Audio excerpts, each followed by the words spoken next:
Tere, minu nimi on Eva Finch, olen Turulinna giid ja mõtlesin, et teen sel kevadel natukene webinare turu ajaloost. Soome ajaloost Eestis ehk natuke teatakse, turu ajaloost vähem. Raamatuid eesti keeles turu kohta küllap on midagi, aga mitte küll hiljaaegu ilmunud.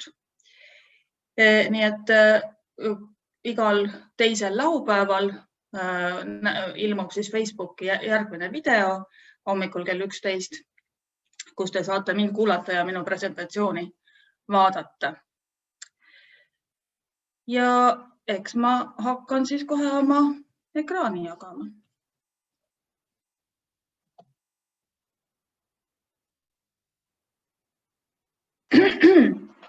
Turu aeg ja kohad aastani 1300 on siis esimese tunni teema. Ja see koht, millele ma täna keskendun, on siis Koroinen ehk siis see kõige esimene turuinimesed teavad. Need, kes ei ole turus käinud, neile ma siis natuke ka näitan midagi uut. Pildi peal ei ole näha linn. Pildi peal on näha Aura jõgi ja Hämeen-Härgetie. Eesti keeles võiks siis öelda Häme-Härjatee. Mõlemad väga olulise ajaloolise tähtsusega looduslikud objektid. Tee tekkis sinna kaubateena kuskil 8.–9. sajandil ja ühendab siis turupiirkonda Hämega. Ja Aura jõgi on selles mõttes kultuuriliselt oluline, et just Aura jõe orgu hakkas juba tuhandeid aastaid tagasi tekkima asustus, üks esimesi üleüldse kogu Soomes. Nagu ikka jõgede orgudes jõed pakuvad nii kalastamiseks kalu, paadiga sõitmiseks transpordivõimalust ja jõgede orgudes on sageli ka viljakam pinnas. Nii et siit me siis hakkame edasi minema. Täna räägin siis kõigepealt esiajaloost. Jääajast ei saa üle ega ümber, natuke esiajaloo periodiseerimisest, arheoloogilistest leidudest, nii Soome üldisemalt kui ka eelkõige siis turupiirkonna esiajaloost ja ristiusu saabumisest Soome. Üldiselt Soomes räägitakse ristiusu saabumisest umbes 12. sajandil, ehkki natuke varem tõenäoliselt oli ta juba ka kohal.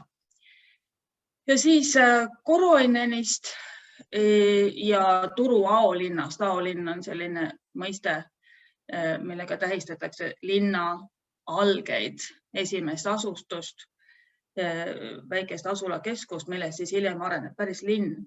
Ja siin kõrval on meil Soome kaart, kus on ka näha see pisikene punane täpp on siis turu asukoht. Nii, nüüd ma läksin juba edasi.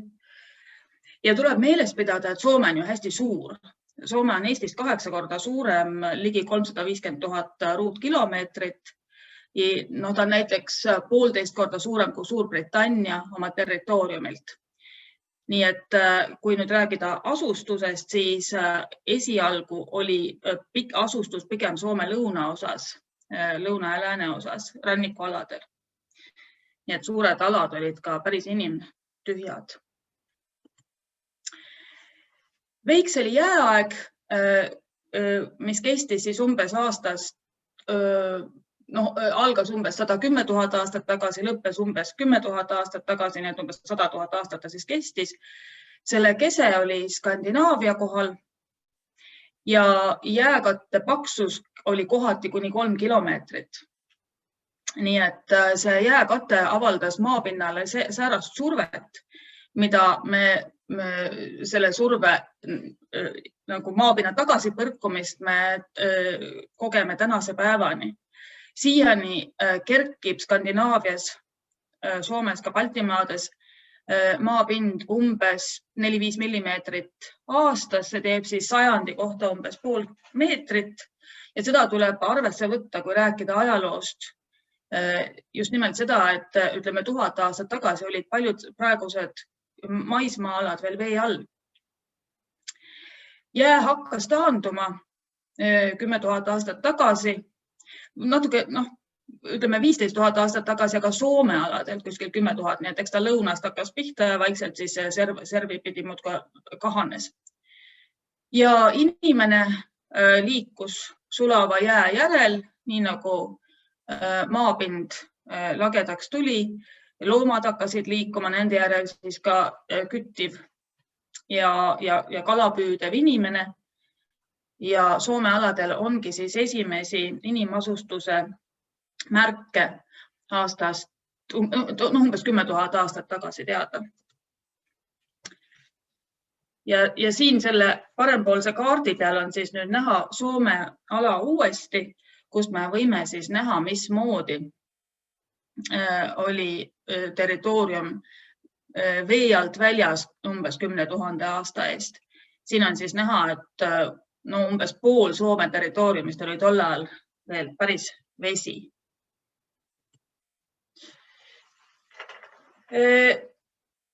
Kui nüüd esiaega periodiseerida, laias laastus jaguneb ta siis hästi pikaks kiviajaks, tunduvalt lühemaks pronksiajaks ja siis meie ajale kõige lähemaks rauaajaks.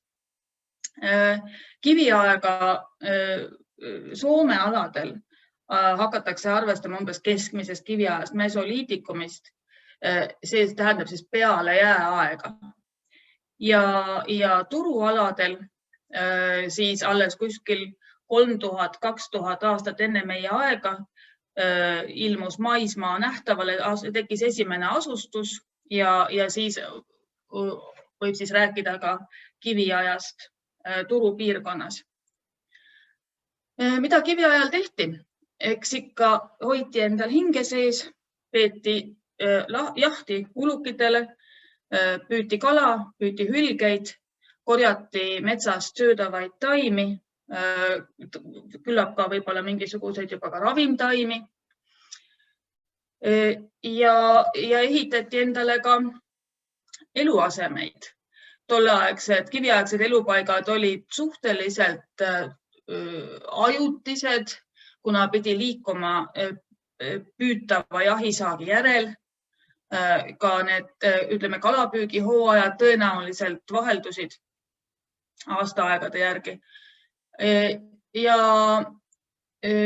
need eluasemed, mis on eluasemete jäljed, mis on leitud, rekonstrueeritud, on siis enamasti sellised maapinnale ehitatud kaldkatused, puuokstest, puurontidest, pikematest vaiadest. Sinna alla on siis süvendatud ja natuke soojustatud ja seal on ka siis kindlasti tuleasemed alles või seal on tuld tehtud sees, kus on ennast siis soojendatud ja ka küllap ka liha küpsetatud. Ja neist kiviaegsetest asulakohtadest on juba leitud märke ka esimesest kontaktidest. See tähendab, siis on leitud asju, mida Soome aladel iseenesest ei leidu, nagu räni ja merevaiku. Räni kasutati tulekivina, merevaiku tõenäoliselt siis ehete juures. Ja noorema kiviaja algus, umbes 4500 enne meie aega, seda tähistab siis juba rohkem keraamikat või keraamika leidude algus ja ka maaviljeluse algus.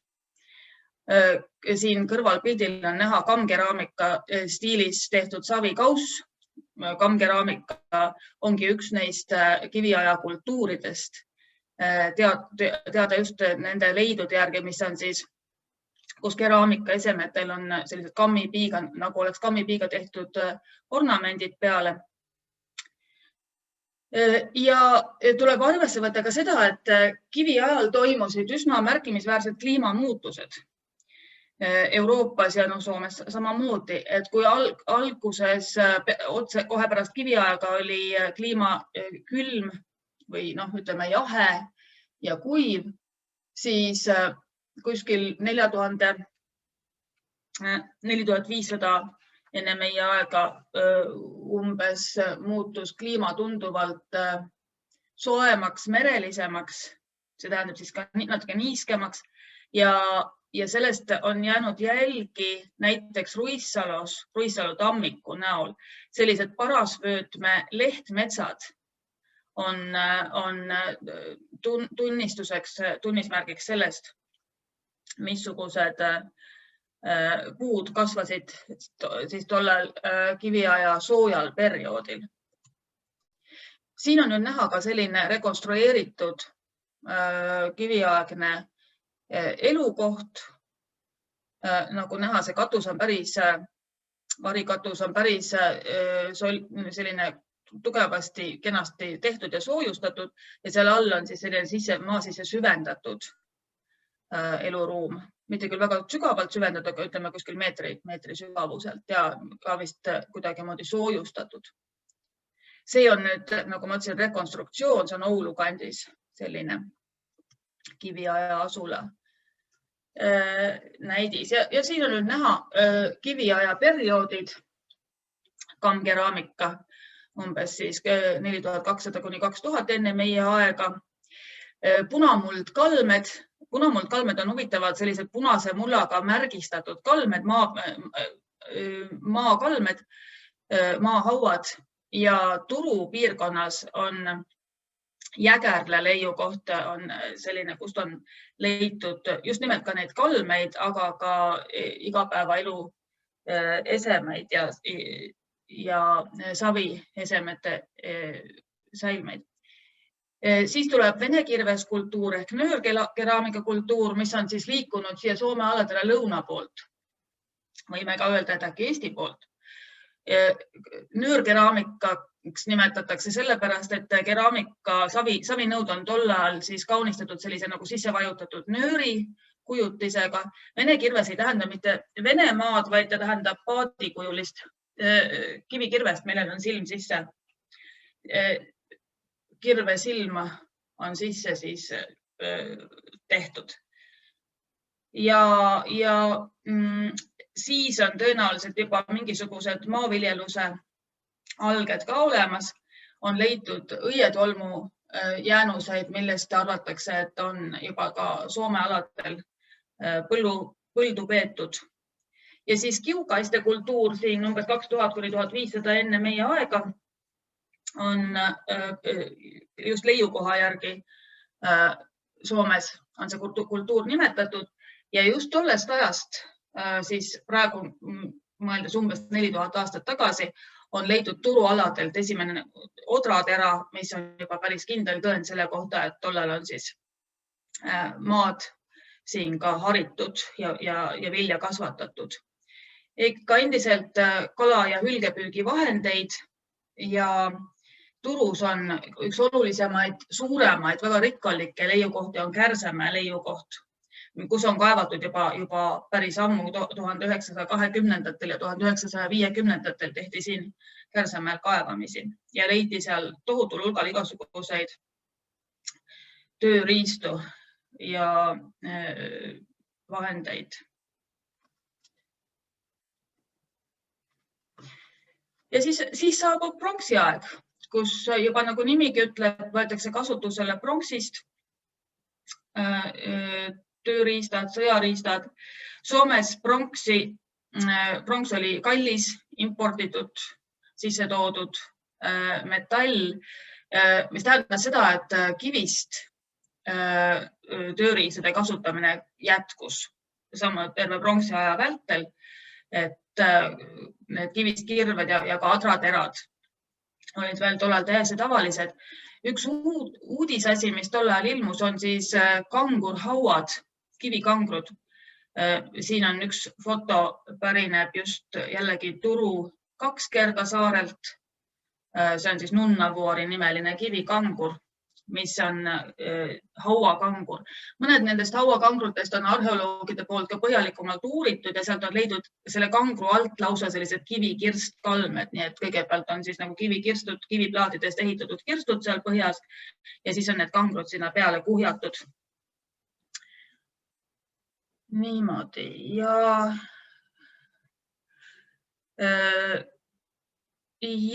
maaharimise tähtsus aina kasvab, koduloomi peetakse. Kui esimeseks koduloomaks oli juba kiviajal koer, siis pronksiajaks on kindlasti juba kõik need kõige tavalisemad taluloomad siin teada. Lehm, siga, lammas, hobune. jahvatatakse, mitte küll veel selliste veskitega, nagu tänapäeval teada on, tuulikud ja vesiveskid leiutatakse natuke hiljem, aga on sellised jahvekivid, käsikivid, mille abil purustatakse ja kivitambid, selline uhmri ja nuialaadne süsteem. Ja toimub ka kaubavahetus. Soome alade kaubaartikliteks on siis just sellised jahi- ja kalapüügitooted, mis tähendab siis soolakala, kuivatatud kala, aga ka nahad, hülgerasv ja liha. Siin me näeme rauaaja väikest sellist periodiseerimist. Rauaaeg algab umbes 500 aastat enne meie aega ja kestab siis ajaloolise aja alguseni või võib-olla kestab see praeguse ajani, sest sellist uut nii-öelda materjali aega ei ole välja kuulutatud. Aga jah, üldiselt räägivad sellest rauaajast siiski pigem arheoloogid. Ja samamoodi algusest on raud sisse toodud kaup, aga siis hiljem hakatakse ka Soome aladel järvemaagist, soomaagist rauda ise tootma. Asustus koondub jõgede suudmealadele, mis ka iseenesest näitab juba seda, et toimub tõenäoliselt suhtlemine meritsi. Ja matmine muutub teistsuguseks, tekivad kuskil umbes 500 aasta paiku meie aja järgi nüüd juba tekivad sellised uut tüüpi kalmed nagu kivivare kalmed. Soome keeles on nende nimi poltokente kalmisto, kus siis on surnud kas siis laibamatustena või tuhastatult maetud ühele kindlale sellisele väljale kohale, mis on kividega ka kaetud. Seal on siis nii tuhastatud säilmeid, isegi hauapanuseid on seal vahel ja on ka seal laibamatuseid toime pandud. Nii et selline nagu ühtne kalmistu, kus ei ole individuaalseid haudu leida. Kuskil 800 aasta paiku algab siis Skandinaavias aladel viikingi aeg ja siis tõenäoliselt on Skandinaavias ka juba ristiusu alged. Soome jõuab ristiusk natukene hiljem, ehkki riste on haudades leitud ka juba enne 11. sajandit, aga alati ei ole ka selge, kas tegemist on ristiusu ristiga või on tegemist ristiusu eelse sümboolika ja ornamendiga.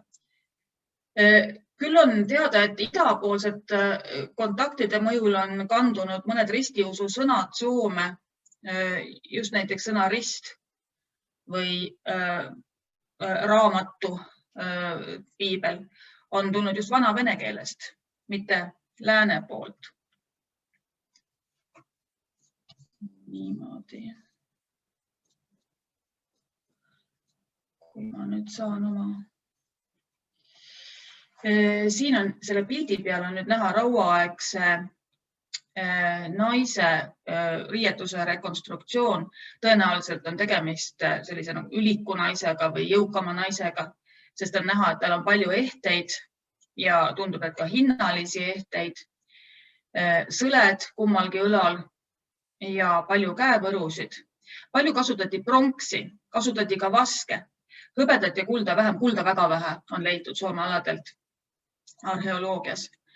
Aga pronks ja vask on sellised kõige levinumad ehete materjalid ja kui te teate Kalevala koru, siis nemad on saanud just rauaaegsetest ehetest inspiratsiooni oma ehete valmistamisel.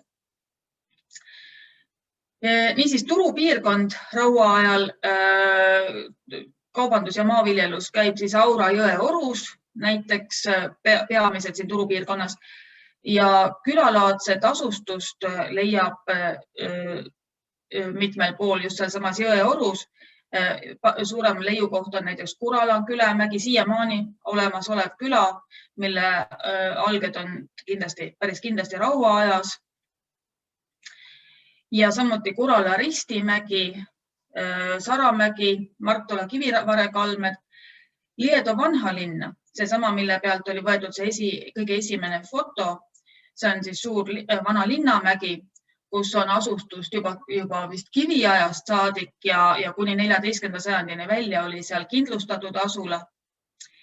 Ja üks viimase kümnendi suuremaid arheoloogilisi leide on siis Ravatula Ristimäelt leitud kiriku säilm, et see kirik pärineb, on vanim teadaolev kirik Soome aladelt 12. sajandi lõpp, 13. sajandi algus ja tõenäoliselt tegemist teekirikuga ehitatud kaupmeeste läbirändavate inimeste jaoks, kes on juba ristiusku siis ristitud. Ja siin on mõned leidude näited, rauaaegsed. Ja siin on, selle pildi peal me näeme nüüd seda sama Liedo Vanhalinna linnamäge, siis Hämeen-Härgeteelt, mis sealt mööda kulgeb. Nagu ma ütlesin, see vanim kaubatee, mis meil turupiirkonnas või üldse Soome vanim kaubatee. Niimoodi. Siin ma olen pannud natukene nähtavale Soome alade asustust eelajaloolisel ajal või ütleme umbes niimoodi 10. sajandi paiku. Me näeme, et Varsinais-Soome alal on siis inimasustus Hämes ja Karjalas ja tõenäoliselt need hõimud ei olnud ka omavahel väga sellises tihedas kontaktis, sest nagu ma ütlen, Soome territoorium on ikkagi päris suur ja tollal need liikumisvõimalused ei olnud ka nii lihtsad. Et siis jah, keskaja alguses, kui hakkab siia jõudma ristiusk lääne poolt, oli siis soomlaste asustus umbes selline. Ja jäi mul ütlemata, et kohanimedes peegelduvad mitmed ka idapoolsed kontaktid, jälle Turu enda linna nimi Turgu on vanavenekeelne sõna, mis tähendabki turgu, turupaika kaubitsemiskohta. Turu kupita, samamoodi vanavene sõna kupets, kaupmees, võib-olla ka mitte, võib-olla tähendab see hoopiski kupitsat ehk piiritähist, täpselt ei ole teada. Ja Koroineni puhul on oletatud jällegi sidet sõnaga koorod, venekeelse sõnaga koorod, mis tähendab siis linna. Aga Turu rootsikeelne nimi on mul jäänud mainimata, see on siis Åbo tänase päevani. Kirjutatakse selle O tipuga A-ga, mis tähendab elukohta jõe ääres, jõeäärset asustust. No nii, ristiusk jõuab Soome. Nüüd me oleme siis omadega jõudnud juba 11. sajandisse, kus 1054. aastal suure kiriku lõhega jaguneb ristiusu kirik ida ja lääne kirikuks. Nii et katoliiklus jääb siis Rooma paavsti võimu alla ja idapoolne ortodoksi kirik jääb siis Bütsantsi kiriku patriarhi alla. Ja selle kiriku lõhe tagajärjel tegelikult tekkis suurem huvi kummalgi pool, nii ida kui lääne kiriku pool, nende vahepealsete alade ristiusustamise osas, et saaks kindlasti nad nüüd õigesse usku ristitud.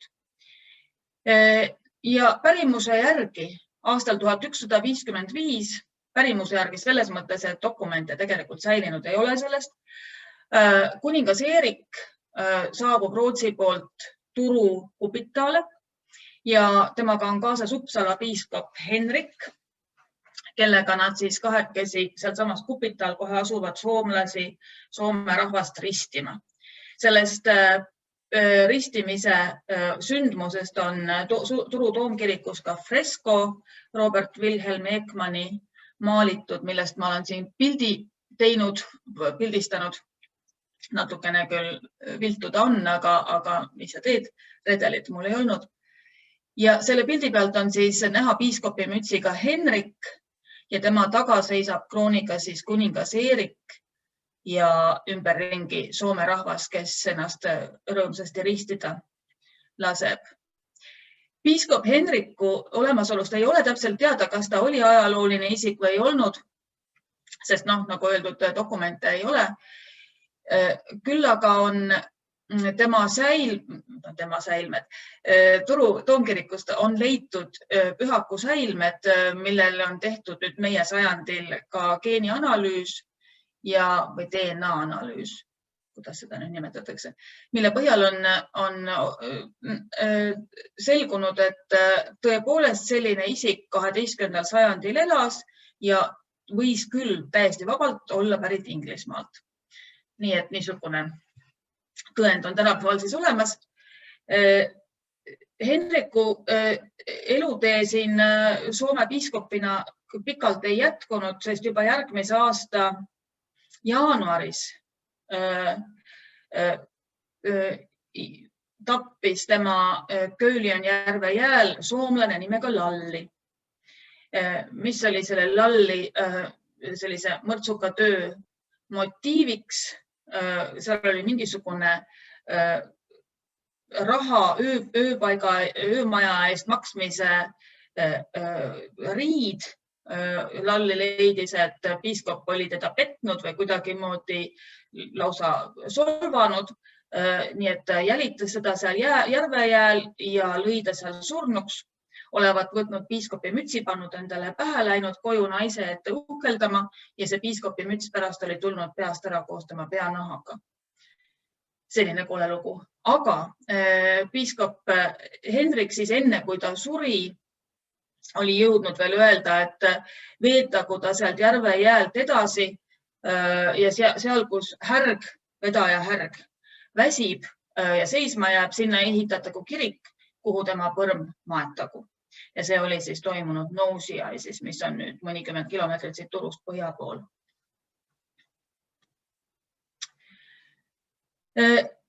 Nüüd 12. sajandil, seesama sajand, mil siis see esimene nii-öelda ristiretk Soome toimus, oli Rootsi riigi elus oluline kasvuperiood, mis kestis kuni 14. sajandini. Ja see tähendas ka, et Soome sai Rootsi kuningriigi osaks tõenäoliselt suhteliselt ütleme, rahulikul moel. Seal ei olnud mingisugust relvakonflikte pole teada, et oleks olnud. Ja Põhjala ühised kaubaartiklid olid endiselt need loomasaadused, nii-öelda kuivatatud kalanahad. Kala vajati terves Euroopas, näiteks paastuaegadel palju rohkem, kui neil endal saadaval oli ja samamoodi karusnahad. Ja kui siis nüüd vaadata seda kaarte, mis meil siin ees on, siis on ka näha, missuguseks see Rootsi riik 12.–13. sajandi jooksul siis sai. Soome aladele tolleaegsetele anti nimeks Österland ehk Idamaa ja Rootsi enda maakonnad siis Götaland, Svealand ja Norrland ja muidugi olid need suured asustamata põhjaalad, kus endiselt elasid ikkagi saamid, keda tükk aega ka ei maksustatud ega kuidagimoodi mingite seaduste alla ei pandud. Küll aga tehti seda Soome aladel. Nii et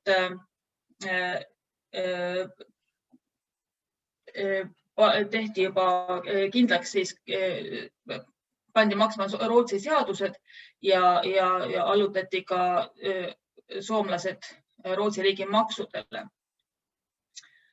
Aga jah, siis on selle pildi pealt näha, missugune, kuidas öelda, tasakaalustatud kujuga see Rootsi riik siis oli, et Österland oli täpselt samamoodi see ülemere, ta ei olnud mingisugune provints nii-öelda, vaid ta oli ikkagi täitsa keskses osas Rootsi riigis. Nüüd jõuame 13. sajandisse. Eesti inimesed mäletavad, et 13. sajandil 1219 siis Taani kuningas Valdemar tuleb Tallinna alla, vallutab Tallinna ja seda loetakse siis ka Tallinna linna sünniks. Samal ajal tekib ka taanlaste huvi Soome vastu. Nad rajavad ka endale Uusimaal mitmeid tugipunkte ja siis tekib ka vajadus rohkem linnuseid ehitada Rootsi riigil, et Soome alasid kindlustada. Esimesed piiskopid ei ole täpselt teada, neist on tegelikult mingid nimed on küll teada, aga muud teaded on kõik väga ähmased. Ehkki piiskop Folkvinus on teada 12. sajandi lõpust, 13. algusest, keda mõnikord seostatakse ka Eestimaa piiskopi Fulkoga, et äkki see oli sama isik, aga võib-olla ka ei olnud mingisuguseid väga kindlaid tõendeid, ei ole lihtsalt selle nime ja mõnede ajalise kokkusattumise tõttu on arvatud, et ehk oli. Aga esimene teadaolev piiskop Thomas, jällegi inglane, Inglismaalt pärit piiskop, saab siis Soome piiskopiks 1220. Ja piiskopi tool tollal tõenäoliselt Nousiaistes, seal samas, kuhu siis Henriku põrm sai maetud. Toomase poolt on saadetud paavst Gregorius IX kiri, seda kirja ei ole säilinud, küll aga on Gregoriuse vastus, kus ta siis kiidab heaks, annab jaatava vastuse Toomase palvele viia piiskopi tool natukene sobivamasse asukohta Koroineni.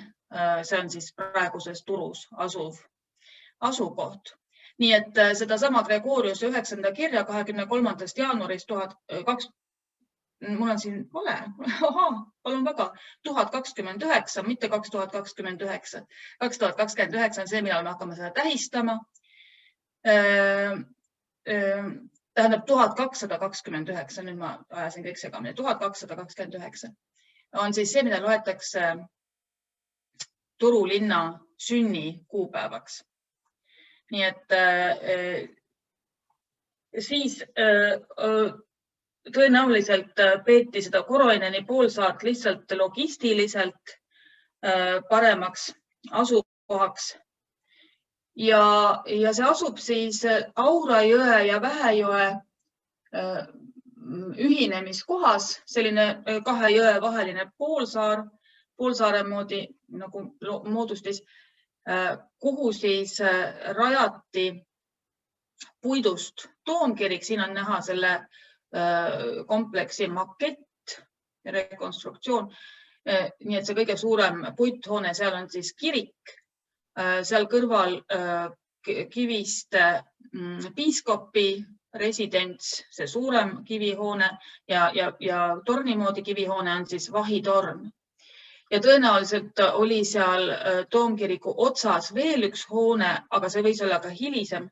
Nii et mis oli siis tõenäoliselt kabel, ma näitan kohe seda, missugune see koht praegu välja näeb. Praegu näeb ta siis välja selline ainult nii-öelda markeeritud need vundamendi kohad ja selle uuema kabeli koha peal on siis juba 1950-ndatel püstitatud valge rist, kus on näha, kus see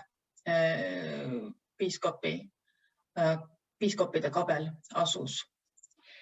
See on siis nii-öelda esimene turu.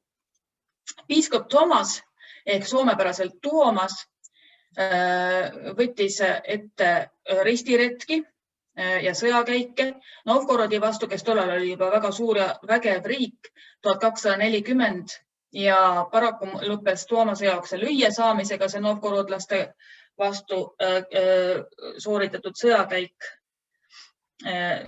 Aleksandr Nevski selle siis võitis.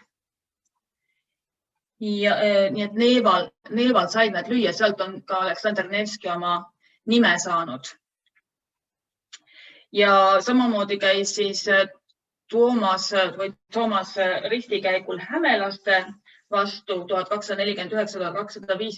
millega hämelased allutati Rootsi kroonile ja ristiusule ja ehitati ka esimene Hämelinnus, aga see ei ole küll see praegune Hämeenlinna, ta oli ka natukene teises asukohas, nii et see praegune Hämeenlinna linnus on natukene hilisem. Ja 1245. aastal Toomas pidi piiskopi kohalt tagasi astuma mingisuguste kuritarvituste tõttu ja temale järgnesid juba siis järgmised Veero Rakvald Katillus ehk soomepäraselt Kettil. Niimoodi Koroinen ja siis selle Koroineni poolsaare uurimine läks lahti 19. sajandi lõpupoole. Kõigepealt üldse juhtis tähelepanu sellele kohale eestlastelegi tuttava arheoloogi Mikko Tallgreni ema. Mikko Tallgren nüüd selle foto peal on kõige vasakpoolne, keskel Hjalmar Appelgren, kes oli Koroineni esimene uurija 1898. aastal ja tema järel siis juba Juhani Rinne, kes on fotol kõige parempoolne, juhatas väljakaevamise aastatel 1899 kuni 1902. Nii et siis on ka need hoonete asukohad paika pandud,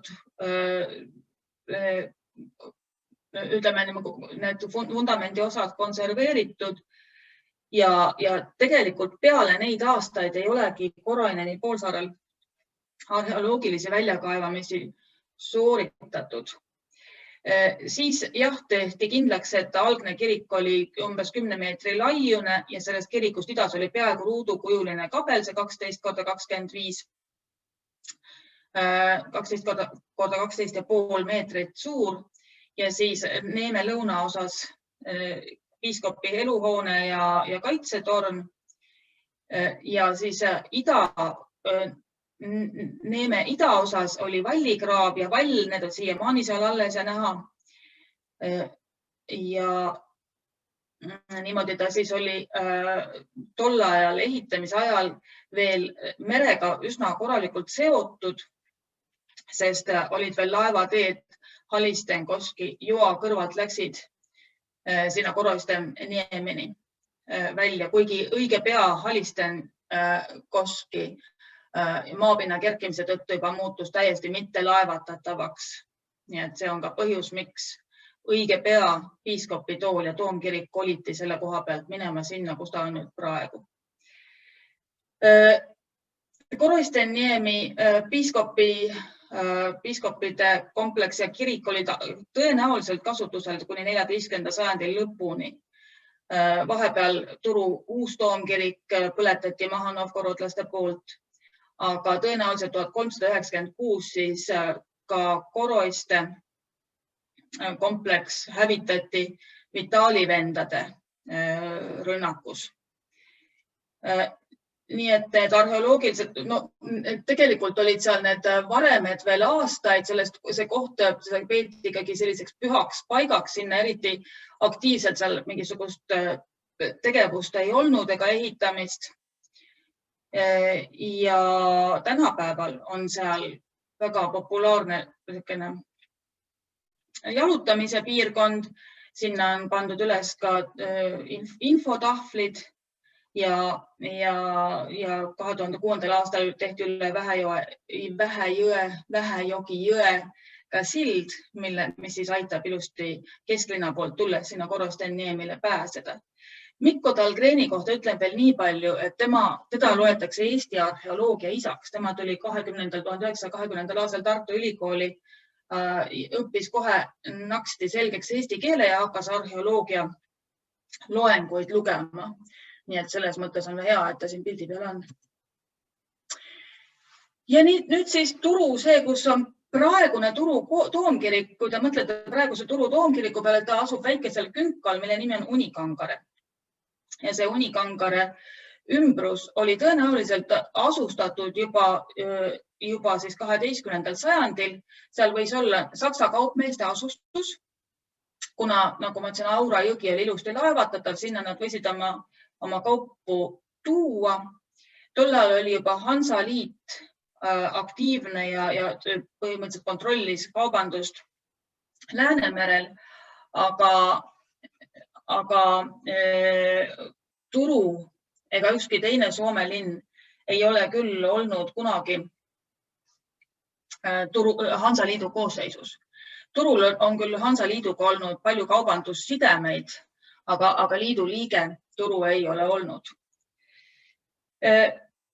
Skandinaavia laevad ei suutnud nende Hansaliidu suurte kogedega kuidagimoodi konkureerida. Siin ma olen ka leidnud sellise kena koge pildi joonistuse küll. Need Hansa koged olid vägevad laevad omas ajas. Ja Soomes huvitasid kaupmehi peamiselt jällegi kala ja karusnahad, aga soomlased ise vajasid eelkõige soola. Tollal sool oli ju elulise tähtsusega toiduainete säilitamiseks ja seda siis vahetati nimetatud importkaupade vastu. Turu enda nime on esmakordselt mainitud paavst Aleksander IV kirjas 1259. aastast. See sõnastus oli siis episkopus aboensis ehk siis Turu piiskop. Seesama aboensis on siis sellest samast rootsikeelsest Åbo nimest. Ladinakeelne Turu nimi oli siis Aboa. Ja kirik oli loomulikult tol ajal ühiskonna arengu esirinnas ja piiskopidel väga suur võim. Lääne poolt tuli siis Turu piirkonda Soomes natuke ka laiemalt hakkas tulema siis kogu see Lääne-Euroopa kirjakultuur, kirikukultuur, ladina keel, kirikukalender, pühakutähtpäevad. Nii et 13. ja 14. sajandi jooksul hakkasid need kõik reguleerima nii igapäevaelu kui tööd, pidustusi kui ka kaubitsemist. Esimene ametiasutus, mis Turus loodi, nii-öelda ametiasutus oli siis Toomkapiitel, mis on teada 1270. aastast. Ja tõenäoliselt millalgi varsti peale seda sai Turu linnaõigused, aga linnaõiguse dokumenti, kui sellist säilinud kahjuks ei ole. Ja kuskil 1286. aasta paiku tehti siis lõplik otsus viia Koroinenist toomkirik üle Unikangarele. See sinna, kus ta siis nüüd praegu on. Ja põhjendus ongi just täpselt see, et Koroinen oli muutunud laevadele ligipääsmatuks. Ja tõenäoliselt oli teiseks põhjuseks ka see, et Alsnö riigipäeval 1280. aastal oli võetud vastu mitmesuguseid otsuseid Rootsi kuningriigi kindlustamiseks, linnuste rajamiseks ja Aura jõe suudmesse saarele, tollal oli see veel saar, oli ka hakatud ehitama Turu linnust. Nii et siis oleks ka see toomkirik olnud seal Turu linnusele paar kilomeetrit lähemal.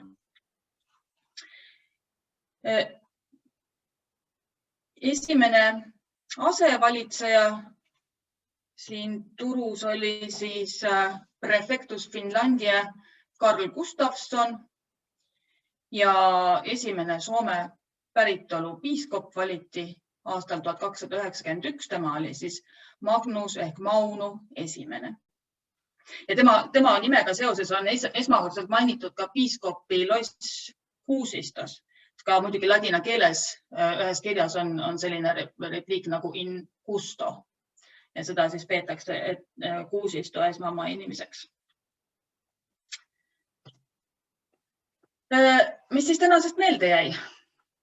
Võib-olla see, et Turu piirkond on noor ja veel Raua esimesel poolel oli see allpool merepinda. Vardiovoorel on näha, need on pandud sellised tahvlid välja, kus on näha merepind 2000 aastat tagasi, 3000 aastat tagasi, 4000 aastat tagasi. Seal võib seda vaatamas käia ja väga hästi on näha, mismoodi Turu oli alguses lihtsalt mitte 7 küngast, vaid 7 väikest saarekest. Siis teiseks see, et Soome, millest praegu räägime, ei ole sama Soome, mis ta oli keskajal. Nii et põhimõtteliselt Soomeks tollal loeti seda, mida me praegu nimetame Varsinais-Soomeks ehk päris Soomeks. See on siis Edela-Soomes asuv piirkond. Ja kolmas asi, mida tuleb meeles pidada, et ajalugu on siis eelajalooline. Eelajaloolist me uurime arheoloogia vahenditega ja piiritähiseks, millest algab ajalooline aeg, on kirjalike dokumentide ilmumine.